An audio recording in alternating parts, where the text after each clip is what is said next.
Assalamualaikum warahmatullahi wabarakatuh. Selamat pagi. Perkenalkan, nama saya Wahyu Radinal, dosen dari Politeknik Negeri Bandung, jurusan Administrasi Niaga, program studi D3 Manajemen Pemasaran.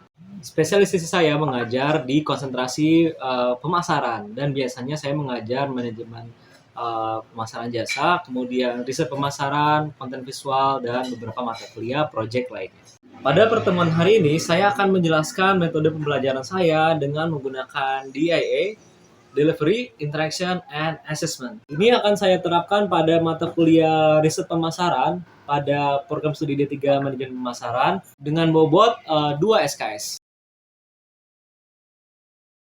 Oke, sebelum itu saya akan menjelaskan sedikit tentang deskripsi mata kuliah riset pemasaran ini, kemudian kemampuan yang diharapkan dari mahasiswa, dan nanti metode yang akan saya terapkan.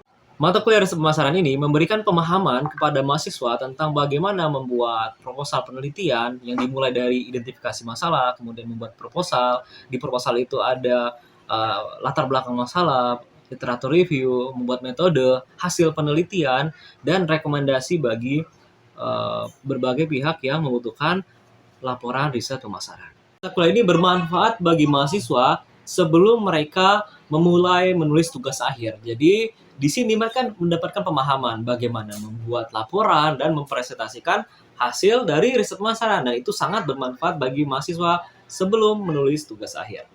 Pada awal perkuliahan, mahasiswa itu diajarkan bagaimana cara menemukan fenomena penelitian, permasalahan yang ada di lapangan. Tentu pasti kita menemukan dalam kehidupan sehari-hari ada permasalahan yang perlu kita solve the problem, gitu ya, khususnya dalam bidang pemasaran.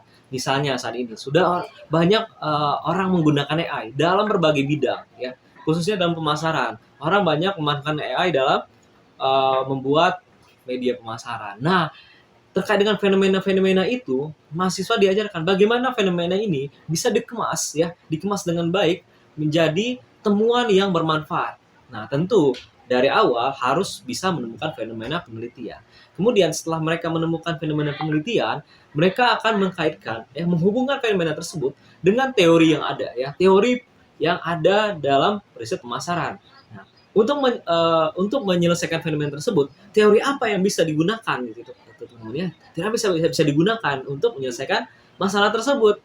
Nah, kemudian itu dibahas di literatur review terkait dengan landasan teori tersebut, bagaimana hubungannya dengan fenomena, gitu ya, praduga penelitian itu dibahas di literatur review, dan juga termasuk uh, uh, apa model penelitiannya, ya, model penelitian dibahas di literatur review. Setelah mereka membahas landasan penelitiannya di literatur review, mereka akan mempelajari bagaimana membuat metode penelitian. Metode penelitian ini, mereka akan dijelaskan bagaimana proses penelitian, ya, dimulai dari jenis penelitian, kemudian pengambilan sampel, pembuatan instrumen penelitian, pengumpulan data, hingga ke teknik analisis yang digunakan. Mereka memahami bagaimana proses penelitian. Nah, mereka akan diajarkan bagaimana membuat hasil penelitian, ya. Nah, di sini juga bagaimana dijelaskan membuat hasil penelitian, analisis data, ya. Kemudian bagaimana membuat pembahasan dari hasil temuan tersebut. Nah, setelah itu karena kita adalah riset terapan, jadi ada luaran yang harus diselesaikan, ya, harus diselesaikan. Nah, tapi dalam mata kuliah ini kita hanya menjelaskan bagaimana membuat luaran yang efektif untuk menyelesaikan masalah penelitian. Nah, itu dibahas di pembahasan. Pada bagian akhir mata kuliah ini, nah, mahasiswa kemudian akan dijelaskan bagaimana membuat kesimpulan penelitian dan rekomendasi bagi manajerial maupun teoretikal. Setelah itu, di pertemuan terakhir, mahasiswa juga akan diajarkan bagaimana membuat laporan yang efektif dan efisien, ya, efektif dan efisien yang mampu menyelesaikan masalah penelitian tadi yang sudah di-state di awal, ya, awal perkuliahan. Nah, di situ mahasiswa juga diajarkan bagaimana cara menyampaikan laporan penelitian, ya, mempresentasikan hasil laporan penelitian. Nah, itu dijelaskan pada akhir pertemuan mata kuliah ini. Setelah mengikuti mata kuliah riset pemasaran ini, mahasiswa diharapkan bisa mencapai learning outcome berikut ini. Yang pertama, mahasiswa bisa mampu memahami bagaimana proses penelitian ini dan kemudian bisa memanfaatkan bagi pengambilan keputusan. Yang kedua, mahasiswa bisa memformulasikan riset problem, kemudian membuat riset question yang sesuai. Yang ketiga, mahasiswa mampu membuat desain penelitian ya untuk menjawab riset problem yang ada. Kemudian, mahasiswa mampu mengumpulkan data, proses pengumpulan data, dan menganalisis data dan memahami bagaimana teknik analisis data yang digunakan. Selanjutnya, mahasiswa diharapkan mampu membuat laporan riset pemasaran, dan ini luaran hasil dari mata kuliah ini. Mahasiswa menyelesaikan laporan risetnya. Untuk mencapai kemampuan tersebut, selama 16 kali pertemuan, mahasiswa akan diberikan topik-topik riset pemasaran ya, yang dimulai dari Introduction to Riset Pemasaran. Ada riset proses dan riset problem yang membahas bagaimana proses riset dan permasalahan dalam riset. Kemudian theoretical framework dan hipotesis, bagaimana mahasiswa membuat model penelitian dan menentukan hipotesis penelitian. Selanjutnya riset design. Di sini mahasiswa akan membahas bagaimana membuat desain penelitian yang sesuai, kemudian eksperimen dan test market, dan selanjutnya bagaimana mengumpulkan data sekunder. Selanjutnya, mahasiswa akan membahas observasi, fokus group, interview, dan projektif teknik lainnya. Dan terakhir, sebelum UTS, mahasiswa akan diajarkan bagaimana survei metode. Bagian survei metode ini, mahasiswa akan diajarkan bagaimana cara mengumpulkan data dengan menggunakan survei, ya, bisa dengan menggunakan kuesioner ataupun dengan wawancara. Setelah UTS ya, mahasiswa itu diajarkan bagaimana cara mengukur variabel penelitian, ya, kemudian membuat kuesioner, selanjutnya sampling, pengumpulan sampel, teknik pengumpulan sampel, dan mengukur jumlah sampel minimal. Selanjutnya mahasiswa juga akan diajarkan bagaimana menganalisis data, bisa analisis univariat, bivariat, multivariat, ya, itu juga diajarkan bagaimana menganalisis uji permodelan. Nah, setelah mahasiswa diajarkan bagaimana menganalisis data, ya, bagaimana juga menginterpretasi data tersebut, mereka akan diajarkan bagaimana membuat laporan penelitian hingga mempresentasikan laporan penelitiannya. Selanjutnya saya akan menjelaskan bagaimana saya menyampaikan mata kuliah ini dengan menggunakan teknik tadi DIA. Delivery ini saya akan menjelaskan bagaimana ya saya menyampaikan materi kepada mahasiswa. Ada dua teknik yang bisa saya gunakan dalam menyampaikan tahap delivery ini. Pertama, menggunakan textbooks. Nah, textbook yang saya gunakan itu ada dua textbook. Yang pertama itu buku tentang metode riset pemasaran oleh Profesor Dwi Suhartanto. Nah, dan kedua itu buku dari Hare ya, Joseph Hare, yang berjudul Structure Equational Model. Nah, ini buku Structure Equational Model ini akan bermanfaat bagi mahasiswa dalam menganalisis data penelitian. Setelah menjelaskan materi dengan menggunakan textbook, nah, mahasiswa juga akan diberikan proyek riset pemasaran. Nah, proyek ini itu berupa membuat laporan riset pemasaran dari mulai introduction, literatur review, hingga bagian metodologi penelitian. Pemahaman yang didapatkan oleh mahasiswa melalui pembelajaran dalam kelas yang saya sampaikan dari textbook, kemudian mahasiswa akan mempraktekkan bagaimana membuat laporan penelitian yang dilaksanakan selama 1 semester.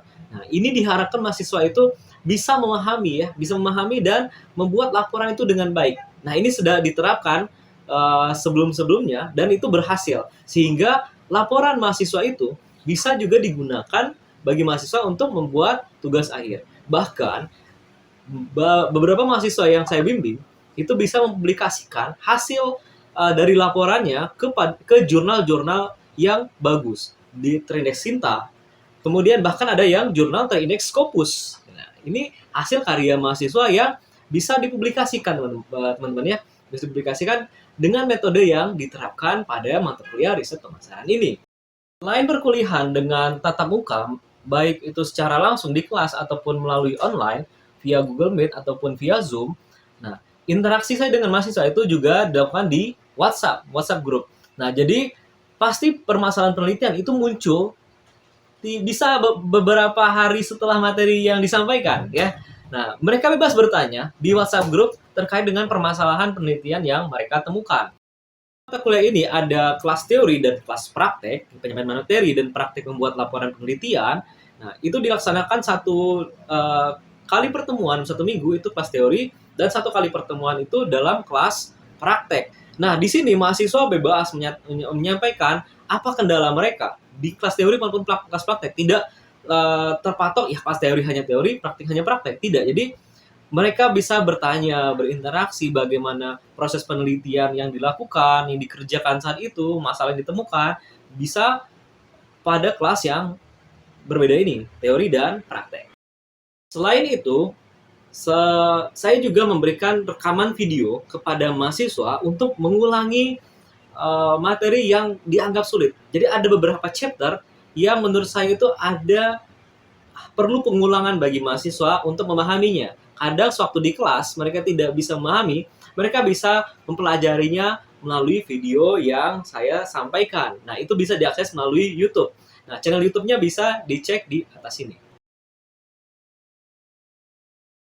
Oke, yang ketiga itu adalah assessment. Assessment terkait dengan proses penilaian pada mata kuliah ini. Nah, sebelum memulai perkuliahan, di pertemuan pertama itu saya selalu memberikan kontrak perkuliahan yang disepakati oleh mahasiswa. Nah, di kontrak perkuliahan tersebut, selain menyampaikan RPS juga, nah, di sana juga ada proses penilaian. Penilaian yang didapatkan bisa dari UTS, dari UAS, kemudian dari tugas proyek, yang utama itu adalah itu, dan bisa juga dilihat di sini, proses penilaiannya. Selanjutnya saya akan menampilkan cuplikan pengajaran saya pada mata kuliah riset pemasaran ini, khususnya untuk materi hari terakhir, ya, hari terakhir itu di membuat laporan dan presentasi riset pemasaran. Oke, silakan disimak. Selamat pagi teman-teman semua. Pagi. Suaranya berat banget nih. Ngobrol lagi. Assalamualaikum warahmatullahi wabarakatuh. Selamat pagi semua. Oke. Di pertemuan hari ini sebenarnya kita udah masuk di pertemuan ke-15 ya. Itu pertemuan terakhir ya. Pertemuan terakhir kita membahas tentang laporan dan prestasi riset. Nah, dari awal kan kita sudah membahas bagaimana membuat top 1 ya, production, membuat literatur review, membuat metodologi, hasil penelitian. Nah, sekarang masuk ke laporannya. Nah, nanti teman-teman waktu buat TA, laporan ini lah, laporan tugas akhirnya ya. Nah, selain itu setelah kita buat laporan, kita kan akan ada presentasi tuh. Nah, namanya sidang. Yang sidang TA nanti ya ini akan kita bahas presentasi tentang riset yang kita buat. Nah, jadi kita akan membahas 3 pokok bahasan ya. Yang pertama itu memahami tujuan dan arti penting laporan riset. Nah, di sini kan kita membuat laporan ya. Kenapa harus kita membuat laporannya? Apa manfaat laporan riset yang kita buat nanti? Yang kedua itu tentang menjelaskan bagaimana mengorganisir ya, membuat laporan riset pemasaran yang efektif dan bisa bermanfaat bagi membuat kebijakan, mengambil kebijakan. Yang ketiga itu mendiskusikan pentingnya presentasi bagi keberhasilan riset. Kenapa suatu laporan itu harus dipresentasikan? Nanti kan kita bahas 3 pembahasan itu. Oke, pertama, tujuan laporan riset pemasaran. Yang pertama itu mengefektifkan komunikasi hasil riset. Nah, kan kita buat riset itu kan dimulai dari permasalahan yang kita bahas di bab 1. Kenapa berita itu harus dilakukan? Ya. Ada masalahnya. Nah, misalnya gini, sekarang kan banyak kita yang siapapun udah banyak menggunakan AI. Enggak? Ya. Makanya tugas menggunakan AI ya. AI juga, oke? Nah, AI itu udah jadi makanan kita sehari-hari kan saat ini. Tugas pun juga pakai AI, penumpang juga kadang menggunakan AI. Nah, itu fenomena di masyarakat. Gak bisa kita bendung, masa boleh pakai AI, bisa. Orang pasti pakai AI. Nah, bagaimana sekarang kita memahami fenomena itu? Apa tujuan penelitian kita? Jadi misalnya gini, orang udah banyak menggunakan AI, termasuk mahasiswa banyak menggunakan AI. Nah, apakah AI yang digunakan tersebut bisa meningkatkan hasil belajar mahasiswa, misalnya gitu ya? Meningkatkan hasil belajar mahasiswa, bisa nggak? Bagaimana adopsinya? Kenapa orang menggunakan itu? Kenapa mahasiswa menggunakan itu? Ya, meningkatkan adopsinya. Kemudian bagaimana pengaruh terhadap hasil belajar? Nah, fenomenanya itu, apakah benar AI ini cuma ya buat orang sekat lah gitu ya, jalan pintas. Tapi jangan-jangan kita ini bisa membantu mahasiswa belajar. Ya jangan seperti itu, bukan jalan pintas tapi membantu belajar. Nah itu fenomena yang kita perlu teliti. Jadi kita harus pahami dulu kenapa kita seperti itu. Nah kemudian setelah kita pahami, kita buat teori apa sih yang bisa menjelaskan fenomena tersebut. Misalnya kita harus teknologi, teknologi sebagai model, tahun, value based adoption model, banyak teori yang lain membahas tentang kenapa kita menggunakan suatu teknologi baru, ya banyak teori yang digunakan. Nah setelah menggunakan teori, proses penelitiannya akan seperti apa untuk fenomena tersebut, itu di bagian metodologi yang teman-teman buat kemarin ya, di tugas laporan proyeknya. Nah setelah itu kita buat hasil pembahasannya, penelitian dan pembahasannya. Ya. Bagaimana kita mengolah data penelitian tersebut? Ya. Kita mengolah datanya, kemudian pembahasannya seperti apa, hingga ketemu implikasi penelitiannya, manfaat secara teoritis maupun manfaat secara praktis. Nah yang mau sampaikan itu sampai ke implikasi penelitian itu ada di dalam laporan riset. Jadi proses seperti itu ada dalam riset yang bermanfaat bagi apa? Tadi implikasi, bagi praktis, bagi pembuat kebijakan, misalnya kayak tadi, bagi universitas, bagi pengembang AI, ya. Jadi bisa bermanfaat bagi industri. Bagi teoritis, penggunaan teori apa? Jadi kita buat literatur review ya, teori yang kita gunakan. Nah, ternyata kita bisa memvalidasi bahwa teori itu bisa diterapkan dalam analisis adopsi AI di kalangan mahasiswa. Nah, seperti itu. Jadi bisa bermanfaat. Ya, tapi mengefektifkan komunikasi. Kalau kita buat kalau data doang, ya nggak tahu juga gitu kan. Kalau data apa sih? Hasilnya tanpa ada laporan tidak bisa digunakan untuk tadi praktis ataupun teoritis. Kemudian menyediakan rekomendasi untuk pengambilan keputusan.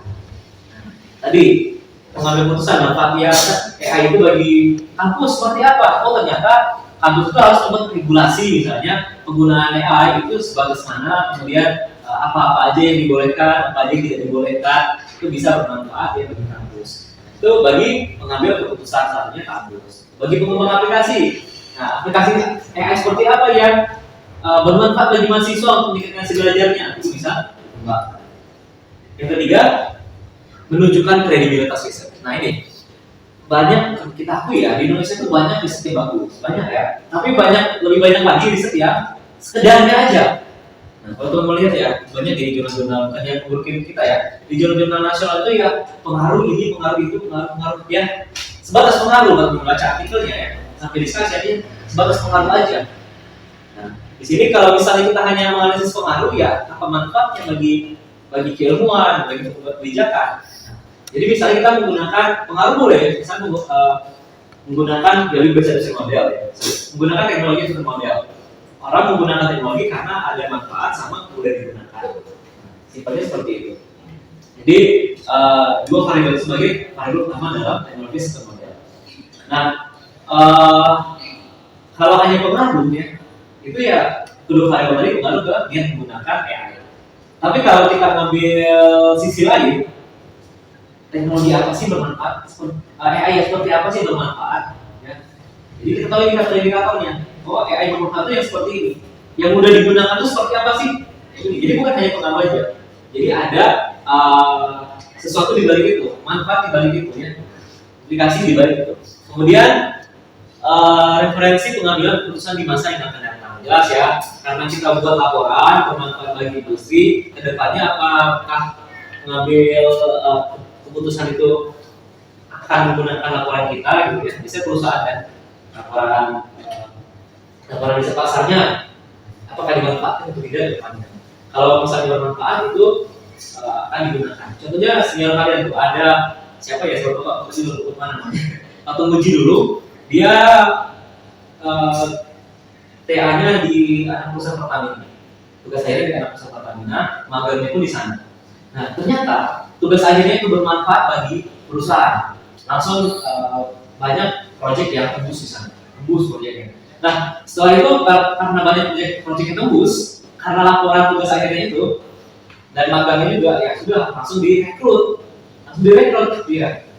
Jadi tamat kuliah langsung direkrut di anak perusahaan Pertamina. Nah, jadi di situ TA-nya, laporan risetnya itu bermanfaat bagi perusahaan. Oke, faktor-faktor yang harus dikomunikasikan kepada klien. Nah, laporan kita kan harus dikomunikasikan tuh kepada pembuat kebijakan ataupun siapapun yang berkepentingan terhadap laporan kita. Yang pertama itu harus tujuan riset secara spesifik. Di introduction, di box 1 yang teman-teman sudah buat, itu kan ada tujuan penelitian, benar nggak? Ya, tujuan penelitian. Nah, tujuan penelitian itu harus spesifik. Kemarin ada baca tujuan penelitiannya masih agak panjang ya, panjang. Jadi spesifik aja. Kalau bisa satu kalimat aja tujuan penelitiannya. Kita buat ada tiga tujuan nih. Satu kalimat, satu kalimat. 3 kalimat aja. Kalau sepanjang dibuat paragraf ya, paragraf aja bahasa. Spesifik aja nih, misalnya 3 tujuan, 3 kalimat aja buat. Jadi biar kita tahu nih, penelitian ini mau hasilnya akan apa, gitu ya. Tujuannya akan kemana. Gitu ya. Jadi dibuat secara spesifik.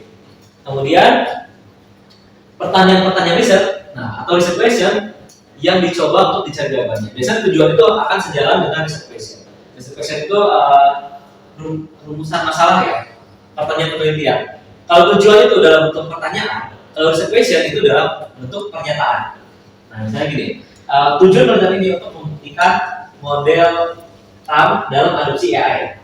Tujuannya, gitu ya, membuktikan adopsi model TAM dalam adopsi AI. Riset question ya, apakah ya, model TAM ini bisa menjelaskan adopsi AI? Ya. Jadi kalau mirip ya, mirip kalau yang tujuan dalam bentuk pernyataan, kalau riset question dalam bentuk pernyataan. Jadi nanti suatu buat TA itu harus sinkron ya antara tujuan sama riset question. Ketiga, informasi tentang prosedur yang berhubungan dengan data sekunder apabila diperlukan. Nah, jadi gini, kita kan data primer ya. Kemarin dua pertemuan kemarin ya, wawancara, kemudian apa FGD ya, habis itu survei. Nah, di sini ada data sekunder juga dari buku, dari laporan, dari majalah juga bisa, majalah internasional, kemudian dari laporan BPS juga bisa. Nah, data-data sekunder itu juga bisa kita gunakan sebagai informasi tambahan untuk laporan riset kita. Jadi bukan hanya data primer aja ya kita survei, kita data, tapi didukung oleh data sekunder. LTA itu misalkan data sekundernya banyak dari artikel jurnal. Oke, yang keempat, metode riset yang digunakan, ya, tujuan. Kemudian bagaimana cara kita mencapai tujuan, bagaimana prosesnya. Nah, prosesnya itu harus dijelaskan dalam metode penelitian, ya, metode riset. Itu terkait dengan proses, kemudian ada sampling ya, kita bahas tentang sampling, kemudian kuesioner yang membuat kuesioner instrumen, sampai analisis data yang digunakan. Oke, kemudian di dalam laporan itu juga ada tabel, grafik, kalau gambar, dan gambar juga ya. Kalau nggak ada tabel, nggak ada grafik, nggak ada gambar, namanya novel. Namanya novel. Jadi ada tabel, ada grafik, ada gambar.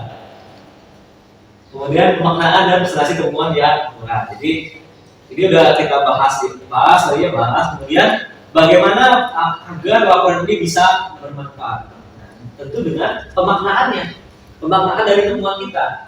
Jadi bagaimana kita menginterpretasikan hasil temuan. Kayak tadi, TAM itu bisa mampu menjelaskan adopsi AI. Ya, gimana caranya gitu ya? Gimana caranya TAM itu bisa menjelaskan adopsi AI? Seperti apa? Nah, itu yang perlu kita maknakan. Ternyata hasil presisnya berpengaruh. Sobat dengan berpengaruh, apa pengaruhnya? Apa makna dari pengaruh tersebut? Jadi bukan hanya pengaruh, tapi harus ada pemaknaan. Dan terakhir, kesimpulan yang berdasarkan analisis data. Nah, kesimpulan ini biasanya relate dengan tujuan dan pertanyaan riset atau riset question. Jadi kalau teman-teman nanti buat kesimpulan, itu ada 25 ya. Nah, harus perhatikan lagi tujuannya. Tujuannya sinkron nggak dengan kesimpulan? Jangan-jangan kita mau ke Cibaduyut, ya tujuan kita mau ke Cibaduyut, nyampainya ke Cibiru, ini ya, nah, beda. Walaupun sama-sama Ci ya, beda. Jangan sampai ke Cimindi, Cililin gitu ya, jauh juga, tanpa mana gitu kan. Nah, jadi kesimpulan dan tujuan harus sinkron dengan kesimpulan. Jadi kalau tujuan kita membuktikan model, kesimpulannya juga apakah berbeda atau mungkin tidak, kita jawab situ. Tapi jangan macam-macam. Biasanya kesimpulan itu misalnya di tujuan 3 poin, sebenarnya juga 3 poin. 3 poin boleh dibuat dalam 2 paragraf, 1 paragraf silakan. Ya, jangan banyak-banyak. Siap. Oke, ya, Pak. Ya, terakhir itu rekomendasi ya. Saran untuk tadi pembuat kebijakan bisa kalau ada bagi kampus, saran bagi kampus seperti apa sarannya, kemudian bagi keilmuan akan seperti apa sarannya, dan terakhir itu format laporan riset masalah. Di sini belum ada ya, katanya ya. Terakhir ya. Oke. Berbuat laporan. Yang pertama itu halaman judul, jelas ya. Semua buku laporan itu ada halamannya. Kalau nggak itu bukan laporan ya. Halaman judul. Nah, halaman judul biasanya isinya judul, kemudian logo, nama kita, diri kita, terus jurusan, ya. Terus terakhir korban ya. Nah, yang kedua itu data isi, data tabel, data gambar, data lampiran, data mantan enggak? Data mantan enggak ya? Sampai data lampiran ya. Lampiran. Yang ketiga lintasan eksekutif, yaitu abstrak biasanya. Abstrak. Kayak kalau kita baru bangun tidur, kita masih abstrak gitu. Enggak. PKS Pak. Abstrak itu ringkasan laporan kita dibuat dalam bentuk 250 kata ya. Jadi satu laporan sampai mungkin 50 halaman sampai 70 halaman gitu ya. Nah, dibuat satu paragraf gitu. Satu paragraf itu 250 kata idealnya. Nah, selanjutnya itu ada bab 1. Nah, ini teman-teman udah buat ya, pendahuluan, latar belakang, tujuan, pertanyaan penelitian, sampai penelitian. Bab 2 juga udah kita buat ya. Setelah studi pustaka, teori, dan lain ada yang bagus juga kan. Dan terakhir itu kita juga buat metode riset terkait dengan proses penelitian kita. Nah, ini yang tidak ada di mata kuliah kita, tapi ada di teman-teman ya. Bab 4, analisis data. Analisis data kan seperti yang kita bahas ada analisis bivariat, univariat, bivariat, multivariat gitu teman-teman ya. Dan terakhir itu ada kesimpulan dan saran. Nah, saya bilang kesimpulan harus dilihat dengan tujuan yang ada satu tujuan. Jadi ada benang merahnya. Nah, dia menjelaskan sedikit. Satu kan terkait dengan latar belakang masalah. Kenapa kita meneliti itu? Bab 2 untuk menjawab masalah tersebut, teori apa yang kita gunakan? Bab 3, bagaimana proses penelitian tersebut, prosesnya, caranya. Yang keempat, lakukan proses itu. Bagaimana hasil dari proses tersebut? Bagaimana pembahasannya? Dan terakhir, bagaimana kesimpulannya dan manfaat dari laporan tersebut. Jadi nyambung dari bab 1 sampai bab 5. Setiap penelitian itu ada keterbatasan. Sama kita manusia pasti ada kekurangan, ada kelebihan ya. Nah, termasuk laporan riset. Mau siapapun yang buat ya, mau itu peneliti top dunia, pasti ada kelemahannya. Nah, kelemahan itu harus diakui. Kesimpulannya, laporan riset adalah luaran kegiatan riset untuk membantu pengambilan keputusan, memberikan bukti dokumen yang berfungsi sebagai catatan sejarah. Catatan sejarah itu ya dari kita awal membuat bab 1 sampai bab 5 ya, kegiatan riset kita. Kemudian presentasi riset dapat dilakukan secara oral ya, dengan bantuan media presentasi seperti ya, dari komputer, online, misalnya PowerPoint, Zoom, Google Meet, misalnya. Oke, ada yang mau tanyakan silakan. Ayo, boleh silakan. Pak, ini adanya teknis analisis data apa yang digunakan untuk tugas akhir mahasiswa D3? Yang cocok ya? Cocok. Ya. Berarti gini, kita kan kalau membaca di D3 D4 itu ada bedanya ya. D4 itu banyak yang menggunakan analisis multivariat. Ada yang regresi, ada yang jalur, kebanyakan SEM ya. Kalau baca di perpustakaan. Nah, kalau kita D3 itu kebanyakan project. Jawab. Kasih Pak. Oke. Yang lain? Ya silakan. Tadi kan dijelaskan tentang implikasi manajerial. Jadi untuk implikasi manajerial di tugas akhir D3 itu seperti apa Pak pengembangannya? Oke, nah karena tadi kita project ya, karena kita project, jadi implikasi manajerial itu bermanfaat bagi misalnya kita projectnya di perusahaan ya. Terima kasih, demikian video PDD UKT PT saya. Terima kasih. Assalamualaikum warahmatullahi wabarakatuh.